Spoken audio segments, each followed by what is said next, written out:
All right, welcome back to the Prepare to Compete podcast, where we talk about all things VA benefits, real estate, and entrepreneurial services here. Again, we're back with Mr. Eddie Chavez, a great wealth of knowledge in regards to the financial industry. Again, over a decade in business banking. I mean, I've already learned so much myself, but with that being said, we want to learn more. We want to educate. As I told you before, this, again, our network, our community is all about education. We want to make sure that we're informed and being able to make sure that we're informing others. Obviously, being in the banking industry, in the San Diego market, with so many different industries that you work with, have you found any different type of trends that's being either booming or just not doing so well in regards to business financing with this ever-changing, economic landscape that we have? That's a great question, Ken. I would say a lot of industries, just being in my area, working more in the southern part of San Diego, we work with a lot of import-export companies, people that are in the trucking, logistics. That's definitely a business that you see is growing, right? And that's definitely a trend that's moving upwards. In relation to your question of industries that I see on the downturn, unfortunately, it's a lot of the retail, right? Oh, wow. A brick and mortar. Things of that nature. A lot of times, if you're a traditional brick and mortar, maybe there's not a whole lot of foot traffic coming in because a lot of people have switched over to online, right? Okay. However, on the flip side of that, working with a lot of business owners that are in e-commerce, and those businesses, as you know, are booming. Yeah, right? yeah. Anything that is involving e-commerce, but the trends are different, right? Definitely, there's other resources available. You just go on the internet to find out what type of businesses, where the trends are at, things of that nature. And being a veteran or somebody that's trying to get into entrepreneurship, knowing those trends are very important, right? Wow. To understand what industry you want to get into. That's great. I mean, with those trends, there's always ups and downs, ebbs and flows. It's always dependent on the economic climate, right? I'm sure you see a lot of businesses that, are able to get a business loan or get the term loan that the line of credit that they're looking for, with obviously the increase of AI use, artificial intelligence use. Have you seen any type of businesses that's kind of been taking advantage or flowing into that's actually been getting approved? That's actually, I guess, approved for a business loan or a line of credit that could be helping to help our audience. Yeah, businesses that are using artificial intelligence or that are integrating artificial intelligence into their business operations. I've seen it slowly. Kind of businesses are starting to use that technology through different industries. Like I said, I work with a lot of logistics company, and you see them starting to integrate some of those things. And essentially, the goal is to help their businesses grow, help the profits increase, right? Yeah. The business is going to expand, things of that nature. So I am starting to see it little by little.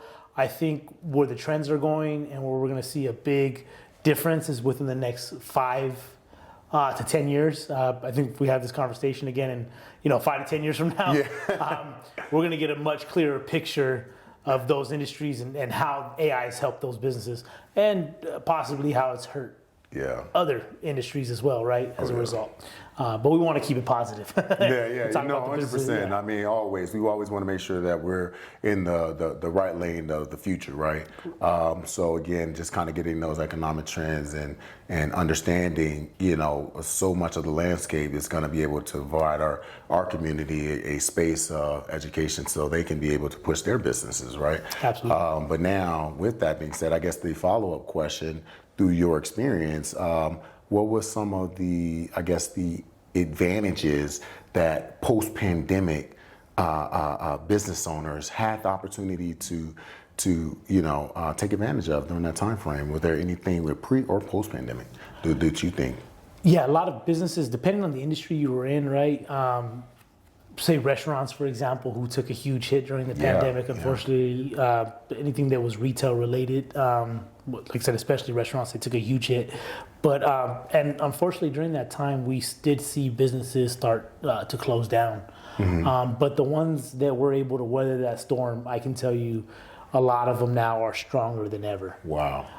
Working in my the financial industry, we collect those tax returns, we collect those financials, and we look back a few years, and you're able to see the trends, right? What was the business doing in 2020, 2021, 2022? And you could definitely see that upward tick. Increasing revenue, in revenue and in profit. And it's great to see that a lot of these businesses have rebounded stronger than ever. Oh, that's fabulous. There are a ton of resources available during that time of the pandemic through the Paycheck Protection Program, through the SBA offering those economic injury disaster loans. So thankfully, though, those programs were available for those small businesses. They were able to keep them afloat. Great. And now I think that, like I said, a lot of businesses now more than ever are doing great. That's excellent. So I mean, just from what you've seen, has there been any specific challenges of trying to get access to capital or financial needs for businesses of that nature, I guess, post-pandemic now? Honestly, I could tell you no, because I would say the majority of businesses that I've been working with have rebounded greatly and significantly. Oh, wow. From the pandemic. That's if we talked 3 years ago, then hey, it's a whole different conversation, right? They just want the business, the doors to stay open. Yeah. But what I've seen is the grand majority of these businesses that I've been working with, the businesses are thriving.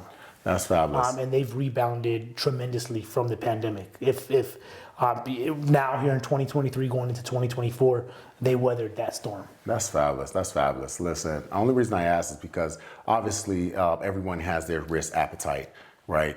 So retail businesses, food chains, and different things of that nature, whether if it's pre or post pandemic, has really took a hit. If we want to just kind of put, again, a flat, understanding of it. And it's kind of one of the most difficult businesses to get off the ground and running.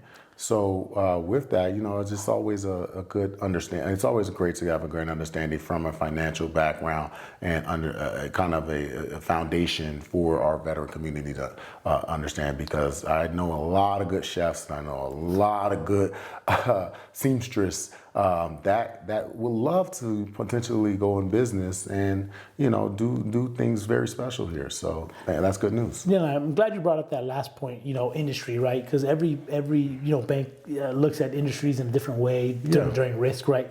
Some industries may be higher risk than others, right?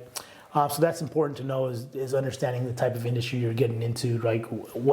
Is it a higher risk industry? Yeah. Things of that nature, right? Because that also goes into the bank's underwriting, right? Yeah. In terms of determining, hey, can you get your business loan approved or not?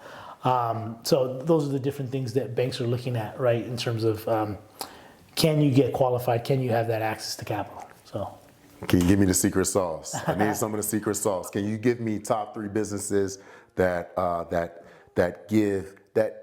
able to get business loans, particularly relatively easier? Yeah. And we'll talk about the 3 businesses, 3 lower end businesses that may not get the actual business loans. I would say 3 on the top of my head in terms of being able to be very great industries to work in.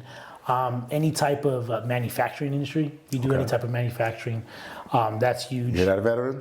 If you're getting into any type of manufacturing, right? Healthcare is huge, right? Nice. If you're in the healthcare industry, right? Any kind of ideas of just particulars? Well, we're talking doctors, dentists, veterinarians, things of that nature. Those medical professionals are great industries to work with. And I think thirdly, even distribution, right? Are you in any type of distribution business, right? Wholesale, things of that nature. Perfect. Wholesale. Distribution, wholesale, clothing, or just any, just? It could literally be just about anything, right? Are you wholesaling, it could be, it could be food services, like you said, raw materials, things of that nature.